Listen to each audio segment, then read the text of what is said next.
ಚಹಾ ಬಿಸಿ ಬಿಸಿ ಚಹಾ. ಚಹಾ ಬಿಸಿ ಬಿಸಿ ಚಹಾ. ಒಂದು ಸಣ್ಣ ಪಟ್ಟಣದ ಜನದಟ್ಟಣೆಯ ಓಣಿಗಳಲ್ಲಿ ರವಿ ಪ್ರತಿದಿನ ಬೆಳಗ್ಗೆಯಿಂದ ಸಂಜೆವರೆಗೂ ಚಹಾ ಮಾರಾಟ ಮಾಡಿ ಜೀವನ ಸಾಗಿಸುತ್ತಿದ್ದನು. ಅವನ ಹೆಂಡತಿ ಮೀನಾ ಚಹಾ ತಯಾರಿಸಲು ಸಹಾಯ ಮಾಡುತ್ತಿದ್ದರೆ, ಮಗಳು ಪುಟ್ಟನು ಶಾಲೆಗೆ ಹೋಗುವ ಮೊದಲು ಕಪ್ಗಳನ್ನು ತೊಳೆಯಲು ಸಹಾಯ ಮಾಡುತ್ತಿದ್ದಳು. ಕೂಲಿ ಕೆಲಸ ಮಾಡಿಕೊಂಡಿದ್ದ ರವಿ ಒಂದಿಷ್ಟು ದುಡ್ಡು ಕೂಡಿಟ್ಟು ಸ್ವಲ್ಪ ಸಾಲ ಮಾಡಿ ಸಣ್ಣ ಟೀ ಅಂಗಡಿಯನ್ನು ನಡೆಸಲು ನಿರ್ಧಾರ ಮಾಡಿದ್ದನು. ಹೊಸದಾಗಿ ಶುರುವಾದ ಅಂಗಡಿಯಲ್ಲಿ ವ್ಯಾಪಾರವಿಲ್ಲದೆ ದಿನವಿಡೀ ಗ್ರಾಹಕರ ನಿರೀಕ್ಷೆಯಲ್ಲಿ ನಿಂತು ನಿರಾಶೆಗೊಳಗಾಗುತ್ತಿದ್ದನು.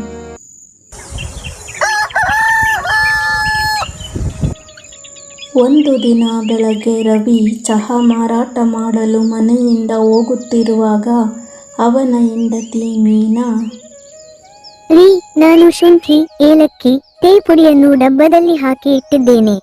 ಚಹಾ ಕೊಡುವಾಗ ನಿಮ್ಮ ಮುಖದಲ್ಲಿ ನಗುವಿರಲಿ. ಜನರು ಚಹಾಕ್ಕಾಗಿ ಮಾತ್ರವಲ್ಲ, ನಿಮ್ಮ ಮುಖದ ಮೇಲಿನ ನಗುವನ್ನು ಗಮನಿಸುತ್ತಾರೆ ಎಂದು ಹೇಳಿದಳು. ರವಿ ನಿಟ್ಟುಸಿರು ಬಿಡುತ್ತಾ, ಮೀನಾ, ನೀನು ಹೇಳೋದೇನೋ ನಿಜಾನೇ. ಆದರೆ ಈ ಬಿಸಿಲಿನಲ್ಲಿ ಮತ್ತು ಕಡಿಮೆ ಗ್ರಾಹಕರೊಂದಿಗೆ ನಾನು ಇದನ್ನು ಎಷ್ಟು ಸಮಯ ಮುಂದುವರಿಸಬಲ್ಲೆ ಎಂದು ನನಗೆ ತಿಳಿದಿಲ್ಲ. ನಮ್ಮ ಪ್ರಯತ್ನ ನಾವು ಮಾಡೋಣ, ಮುಂದೆ ಏನಾದ್ರೂ ಆಗ್ಲಿ. ಸರಿ ಎಂದು ಹತಾಶೆಯ ಧ್ವನಿಯಲ್ಲಿ ಹೇಳಿದನು.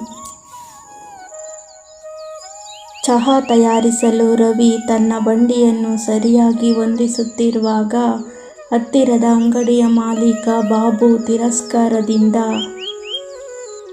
ಹೇ, ಆ ಬಂಡಿಯನ್ನು ನನ್ನ ಅಂಗಡಿಯ ಮುಂದೆ ನಿಲ್ಲಿಸಬೇಡ. ನೀವು ನನ್ನ ಗ್ರಾಹಕರನ್ನು ಕದಿಯುತ್ತಿದ್ದೀರಿ. ಕ್ಷಮಿಸಿ ಬಾಬುಜಿ, ನನಗೆ ಸ್ವಲ್ಪ ನೆರಳು ಸಿಗುವುದು ಇಲ್ಲಿ ಮಾತ್ರ. ಅದೆಷ್ಟು ನಾಟಕ ಮಾಡ್ತೀಯೋ ನೀನು? ರವಿ ಮೊದಲು ಬಾಬು ಅಂಗಡಿಯಲ್ಲಿ ಕೆಲಸ ಮಾಡುತ್ತಿದ್ದನು. ಆದರೆ ಬಾಬು ಗ್ರಾಹಕರಿಗೆ ಮಾಡುವ ಮೋಸ, ಕಲಬೆರಕೆಯಿಂದ ಬೇಸತ್ತ ರವಿ ಕೆಲಸ ಬಿಟ್ಟು ಸ್ವತಃ ಚಹಾ ಮಾರಾಟ ಮಾಡಲು ತೊಡಗುತ್ತಾನೆ. ತನ್ನ ಅಂಗಡಿಯಲ್ಲಿ ಕೆಲಸ ಮಾಡುತ್ತಿದ್ದವನು ಸ್ವತಃ ಚಹಾ ಅಂಗಡಿ ನಡೆಸಲು ಶುರು ಮಾಡಿದ್ದನ್ನು ಸಹಿಸಲಾರದೆ ಬಾಬು ರವಿಗೆ ಒಂದಿಲ್ಲೊಂದು ತೊಂದರೆ ಕೊಡುತ್ತಿದ್ದನು. ಅವನ ಅಂಗಡಿಗೆ ಹೋಗದಂತೆ ಜನರಿಗೆ ಚಾಡಿ ಹೇಳುತ್ತಿದ್ದನು. ಒಂದು ದಿನ ಸಂಜೆ ದೊಡ್ಡ ಕಚೇರಿಯಲ್ಲಿ ಕೆಲಸ ಮಾಡುತ್ತಿದ್ದ ರಾಣಿ ಆಕಸ್ಮಿಕವಾಗಿ ರವಿ ಅಂಗಡಿಯ ಬಳಿ ನಿಲ್ಲುತ್ತಾಳೆ. ಅವಳು ಚಹಾ ಸವಿದು ಮುಗುಳ್ನಕ್ಕು, ವಾವ್, ಇದು ನಾನು ಬಹಳ ದಿನಗಳಿಂದ ಸೇವಿಸಿದ ಅತ್ಯುತ್ತಮ ಚಹಾ. ಇದನ್ನು ಕಚೇರಿಗಳಿಗೆ ತಲುಪಿಸುವ ಬಗ್ಗೆ ಯೋಚಿಸಿದ್ದೀರಾ? ರವಿ ಮುಗುಳ್ನಗುತ್ತಾ, ಬಡವನ ಚಹಾವನ್ನು ಕಚೇರಿಯಲ್ಲಿ ಯಾರು ಬಯಸುತ್ತಾರೆ ಮೇಡಮ್?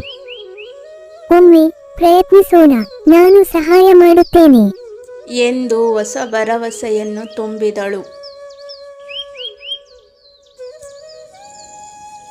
ರಾಣಿಯ ಸಹಾಯದಿಂದ ರವಿಗೆ ಒಂದು ಕಚೇರಿಗೆ ಚಹಾ ವಿತರಣೆಯ ಒಪ್ಪಂದ ಸಿಕ್ಕಿತು. ರವಿ ಮತ್ತು ಮೀನಾ ದಿನವಿಡೀ ಕೆಲಸ ಮಾಡಿದರೆ ಅನು ಕಪ್ಗಳಿಗೆ ಪ್ರೀತಿಯಿಂದ ಚಹಾ ಎಂದು ಬರೆದ ಹೊಸ ಲೇಬಲ್ಗಳನ್ನು ಅಂಟಿಸಲು ಸಹಾಯ ಮಾಡುತ್ತಿದ್ದಳು. ರವಿ ಸ್ಥಳೀಯ ಕಚೇರಿಗೆ ತನ್ನ ಮೊದಲ ಚಹಾ ವಿತರಣೆ ಮಾಡಲು ಹೋಗುತ್ತಾನೆ. ಆ ಸಮಯದಲ್ಲಿ ಅನು ಖುಷಿಯಿಂದ ತನ್ನ ತಂದೆಗೆ, ಅಪ್ಪ, ನಮ್ಮ ಚಹಾ ಇಂದಿನಿಂದ ಕಚೇರಿಗಳಿಗೆ ತಲುಪುತ್ತಿದೆ. ಹೌದು ಮಗಳೇ, ನಮ್ಮ ಚಹಾ ಹೊಸ ದಾರಿಯನ್ನು ಕಂಡುಕೊಂಡಿದೆ ಎಂದು ಹೇಳಿದನು. ದಿನದಿಂದ ದಿನಕ್ಕೆ ಚಹಾಕ್ಕೆ ಬೇಡಿಕೆ ಹೆಚ್ಚಾಯಿತು. ಬಾಬು ಅವನ ವ್ಯವಹಾರ ನಿಧಾನವಾಯಿತು. ರವಿಯ ಟೀ ಅಂಗಡಿ ಸುತ್ತಲೂ ಜನರು ಸೇರಲು ಪ್ರಾರಂಭಿಸಿದರು. ಹೊಸದಾಗಿ ವಿಶೇಷವಾಗಿ ಸಿಗುವ ಶುಂಠಿ ಬೆಲ್ಲದ ಚಹಾಕ್ಕಾಗಿ ಸಂಜೆಯ ಸಮಯ ಕಚೇರಿಯ ಕೆಲಸಗಾರರು ಸಹ ಅಂಗಡಿಗೆ ಭೇಟಿ ನೀಡಿದರು. ಇದನ್ನು ನೋಡಿದ ಬಾಬು ಗೊಣಗುತ್ತಾ, ಒಂದು ಲೋಟ ಚಹಾಕ್ಕಾಗಿ ಇಷ್ಟೊಂದು ದೂರ ಬಂದು ಗದ್ದಲ ಮಾಡುವ ಅವಶ್ಯಕತೆ ಇದೆಯೇ? ಅದು ಕೇವಲ ಚಹಾ ಅಲ್ಲ, ಮಮತೆ, ಪ್ರೀತಿಯಿಂದ ತಯಾರಿಸಿದ ಚಹಾ.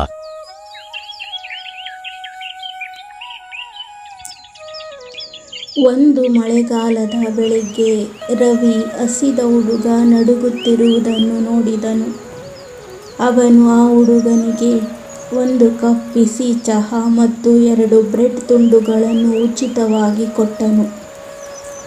ಇದನ್ನು ನೋಡಿದ ಮೀನಾ, ನೀವು ಅದನ್ನು ಅವನಿಗೆ ಉಚಿತವಾಗಿ ಕೊಡುತ್ತಿದ್ದೀರಾ?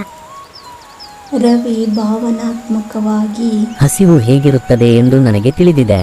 ನಾನು ಸಹ ಅದನ್ನು ಅನುಭವಿಸಿದ್ದೇನೆ. ನಾವು ಒಬ್ಬರಿಗೆ ದಯೆ ತೋರಿದರೆ ನಾಳೆ ನಾವು ಅಸಹಾಯಕರಾಗಿದ್ದಾಗ ಯಾರಾದರೂ ಮರುಗಬಹುದು. ರವಿಯ ಚಹಾ ಅಂಗಡಿ ದಿನದಿಂದ ದಿನಕ್ಕೆ ಬೆಳೆಯಿತು. ಅವನು ಕಡಿಮೆ ಬೆಲೆಯಲ್ಲಿ ಸ್ಕೂಟರ್ ಒಂದನ್ನು ಖರೀದಿಸಿದನು. ತನ್ನ ಮಗಳು ಅನುಳನ್ನು ಉತ್ತಮ ಶಾಲೆಗೆ ಸೇರಿಸಿದನು. ಪ್ರತಿದಿನ ಸಂಜೆ ಕುಟುಂಬದ ಸದಸ್ಯರು ಒಟ್ಟಿಗೆ ಕುಳಿತು ಸಮಯ ಕಳೆಯುತ್ತಿದ್ದರು. ಅಪ್ಪ, ಒಂದು ದಿನ ನಾನು ನಿಮ್ಮ ಹೆಸರಿನಲ್ಲಿ ದೊಡ್ಡ ಕೆಫೆಯನ್ನು ತೆರೆಯುತ್ತೇನೆ. ಆಗಲಿ ಮಗಳೇ, ಆದರೆ ನೀನು ಅದನ್ನು ಯಾವಾಗಲೂ ಪ್ರೀತಿಯಿಂದ ಬಡಿಸುವುದಾಗಿ ಭರವಸೆಯನ್ನು ನೀಡಿದರೆ ಮಾತ್ರ. ಹೀಗೆ ರವಿಯ ಜೀವನದ ರಥ ಸಾಗುತ್ತಿತ್ತು. ಇದೇ ರೀತಿ ಕತೆ ಕೇಳೋಕ್ಕೆ ಈ ಚಾನಲನ್ನು ಸಬ್ಸ್ಕ್ರೈಬ್ ಮಾಡಿ. ಧನ್ಯವಾದಗಳು.